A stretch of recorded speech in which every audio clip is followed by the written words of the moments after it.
Out man according to the law, having a good report of all the Jews which dwelt there, came unto me, and stood, and said unto me, Brother Saul, receive thy sight. And the same hour I looked up upon him. And he said, The God of our fathers hath chosen thee, that thou shouldest know his will, and see that just one, and shouldest hear the voice of his mouth. For thou shalt be his witness unto all men of what thou hast seen and heard.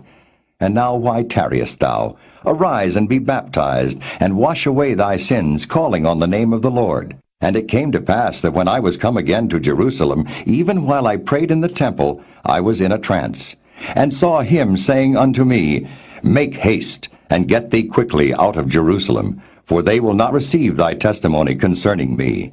And I said, Lord, they know that I imprisoned and beat in every synagogue them that believed on thee. And when the blood of thy martyr Stephen was shed, I also was standing by, and consenting unto his death, and kept the raiment of them that slew him. And he said unto me, Depart, for I will send thee far hence unto the Gentiles.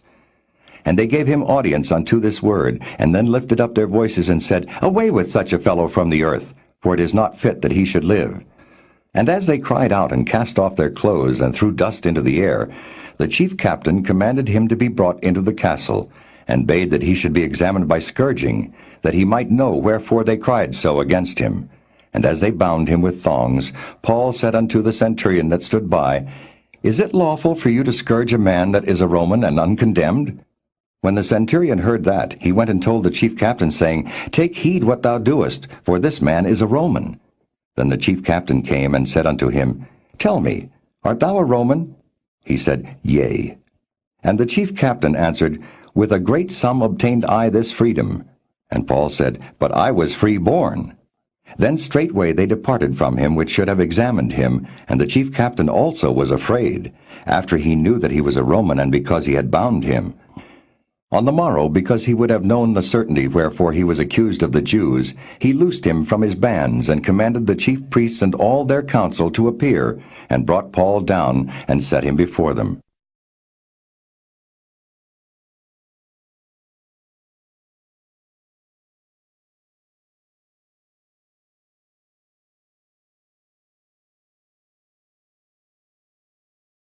Acts 23. And Paul, earnestly beholding the council, said, Men and brethren, I have lived in all good conscience before God until this day. And the high priest Ananias commanded them that stood by him to smite him on the mouth. Then said Paul unto him, God shall smite thee, thou whited wall, for sittest thou to judge me after the law, and commandest me to be smitten contrary to the law? And they that stood by said, Revilest thou God's high priest? Then said Paul, I wist not, brethren, that he was the high priest, for it is written, Thou shalt not speak evil of the ruler of thy people. But when Paul perceived that the one part were Sadducees and the other Pharisees, he cried out in the council, Men and brethren, I am a Pharisee, the son of a Pharisee. Of the hope and resurrection of the dead I am called in question. And when he had so said, there arose a dissension between the Pharisees and the Sadducees, and the multitude was divided. For the Sadducees say that there is no resurrection, neither angel nor spirit, but the Pharisees confess both. And there arose a great cry, and the scribes that were of the Pharisees' part arose and strove, saying, We find no evil in this man, but if a spirit or an angel hath spoken to him, let us not fight against God. And when there arose a great dissension, the chief captain, fearing lest Paul should have been pulled in pieces of them, commanded the soldiers to go down and to take him by force from among them, and to bring him into the castle. And the night following the Lord stood by him, and said, Be of good cheer, Paul, for as thou hast testified of me in Jerusalem, so must thou bear witness also at Rome. And when it was day, certain of the Jews banded together and bound themselves under a curse, saying that they would neither eat nor drink till they had killed Paul. And they were more than 40 which had made this conspiracy. And they came to the chief priests and elders and said, We have bound ourselves under a great curse, that we will eat nothing until we have slain Paul. Now therefore ye with the council signify to the chief captain, that he bring him down unto you tomorrow, as though ye would inquire something more perfectly concerning him. And we, or ever he come near, are ready to kill him. And when Paul's sister's son heard of their lying in wait, He went and entered into the castle and told Paul. Then Paul called one of the centurions unto him, and said, Bring this young man unto the chief captain, for he hath a certain thing to tell him. So he took him, and brought him to the chief captain, and said, Paul the prisoner called me unto him, and prayed me to bring this young man unto thee, who hath something to say unto thee.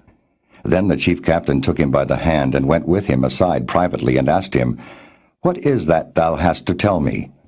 And he said, The Jews have agreed to desire thee that thou wouldest bring down Paul tomorrow into the council, as though they would inquire somewhat of him more perfectly.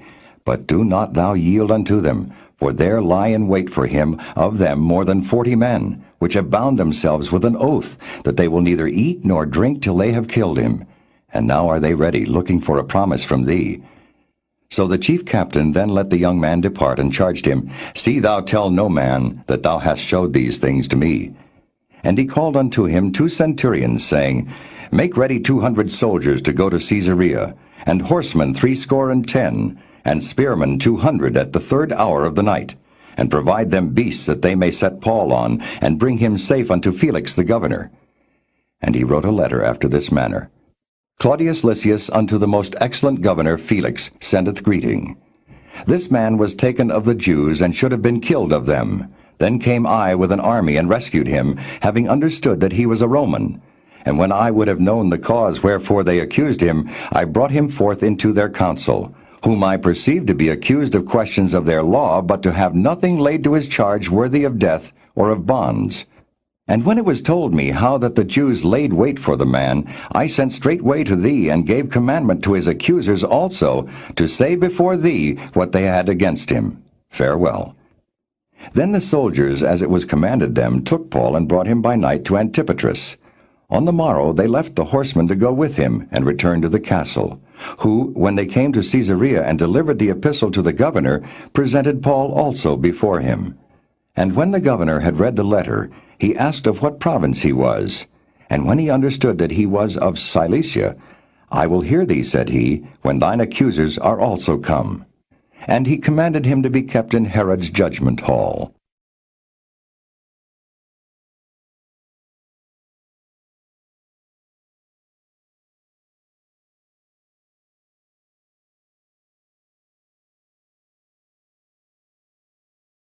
Acts 24. And after 5 days Ananias the high priest descended with the elders, and with a certain orator named Tertullus, who informed the governor against Paul.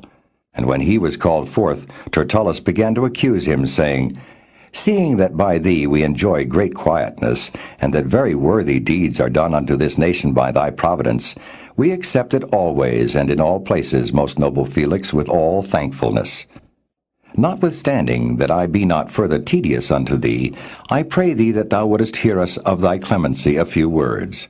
For we have found this man a pestilent fellow, and a mover of sedition among all the Jews throughout the world, and a ringleader of the sect of the Nazarenes, who also hath gone about to profane the temple, whom we took and would have judged according to our law. But the chief captain Lysias came upon us, and with great violence took him away out of our hands, commanding his accusers to come unto thee, by examining of whom thyself mayest take knowledge of all these things whereof we accuse him. And the Jews also assented, saying that these things were so. Then Paul, after that the governor had beckoned unto him to speak, answered, Forasmuch as I know that thou hast been of many years a judge unto this nation, I do the more cheerfully answer for myself, because that thou mayest understand that there are yet but 12 days since I went up to Jerusalem for to worship. And they neither found me in the temple disputing with any man, neither raising up the people, neither in the synagogues nor in the city. Neither can they prove the things whereof they now accuse me. But this I confess unto thee, that after the way which they call heresy, so worship I the God of my fathers, believing all things which are written in the law and in the prophets, and have hope toward God, which they themselves also allow, that there shall be a resurrection of the dead, both of the just and unjust. And herein do I exercise myself, to have always a conscience void of offense toward God and toward men. Now after many years I came to bring alms to my nation and offerings. Whereupon certain Jews from Asia found me purified in the temple, neither with multitude nor with tumult. who ought to have been here before thee, and object if they had aught against me. Or else let these same here say, if they found any evil doing in me while I stood before the council. Except it be for this one voice that I cried standing among them, touching the resurrection of the dead, I am called in question by you this day.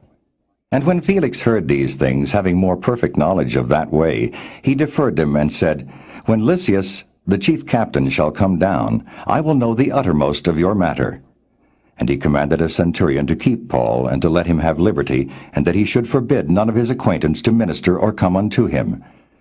And after certain days, when Felix came with his wife Drusilla, which was a Jewess, he sent for Paul, and heard him concerning the faith in Christ. And as he reasoned of righteousness, temperance, and judgment to come, Felix trembled, and answered, Go thy way for this time. When I have a convenient season, I will call for thee. He hoped also that money should have been given him of Paul, that he might loose him. Wherefore he sent for him the oftener, and communed with him.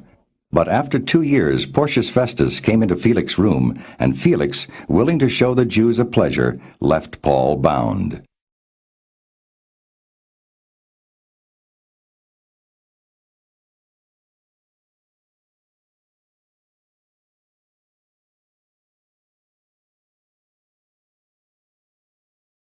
Acts 25. Now when Festus was come into the province, after 3 days he ascended from Caesarea to Jerusalem. Then the high priest and the chief of the Jews informed him against Paul, and besought him and desired favor against him, that he would send for him to Jerusalem, laying wait in the way to kill him. But Festus answered that Paul should be kept at Caesarea, and that he himself would depart shortly thither. Let them therefore, said he, which among you are able, go down with me, and accuse this man, if there be any wickedness in him. And when he had tarried among them more than 10 days, he went down unto Caesarea, and the next day, sitting on the judgment seat, commanded Paul to be brought. And when he was come, the Jews which came down from Jerusalem stood round about, and laid many and grievous complaints against Paul, which they could not prove. While he answered for himself, Neither against the law of the Jews, neither against the temple, nor yet against Caesar, have I offended anything at all. But Festus, willing to do the Jews a pleasure, answered Paul, and said, Wilt thou go up to Jerusalem, and there be judged of these things before me? Then said Paul, I stand at Caesar's judgment seat, where I ought to be judged. To the Jews have I done no wrong, as thou very well knowest. For if I be an offender, or have committed anything worthy of death, I refuse not to die. But if there be none of these things whereof these accuse me, no man may deliver me unto them. I appeal unto Caesar. Then Festus, when he had conferred with the council, answered, Hast thou appealed unto Caesar? Unto Caesar shalt thou go. And after certain days King Agrippa and Bernice came unto Caesarea to salute Festus. And when they had been there many days, Festus declared Paul's cause unto the king, saying, There is a certain man left in bonds by Felix, about whom, when I was at Jerusalem, the chief priests and the elders of the Jews informed me, desiring to have judgment against him. To whom I answered, It is not the manner of the Romans to deliver any man to die, before that he which is accused have the accusers face to face, and have license to answer for himself concerning the crime laid against him. Therefore, when they were come hither, without any delay on the morrow, I sat on the judgment seat, and commanded the man to be brought forth. Against whom, when the accusers stood up, they brought none accusation of such things as I supposed, but had certain questions against him of their own superstition, and of one Jesus, which was dead, whom Paul affirmed to be alive. And because I doubted of such manner of questions, I asked him whether he would go to Jerusalem, and there be judged of these matters. But when Paul had appealed to be reserved unto the hearing of Augustus, I commanded him to be kept till I might send him to Caesar. Then Agrippa said unto Festus, I would also hear the man myself. Tomorrow, said he, thou shalt hear him. And on the morrow, when Agrippa was come, and Bernice with great pomp, and was entered into the place of hearing with the chief captains and principal men of the city, at Festus' commandment Paul was brought forth. And Festus said, King Agrippa, and all men which are here present with us, ye see this man about whom all the multitude of the Jews have dealt with me, both at Jerusalem and also here, crying that he ought not to live any longer.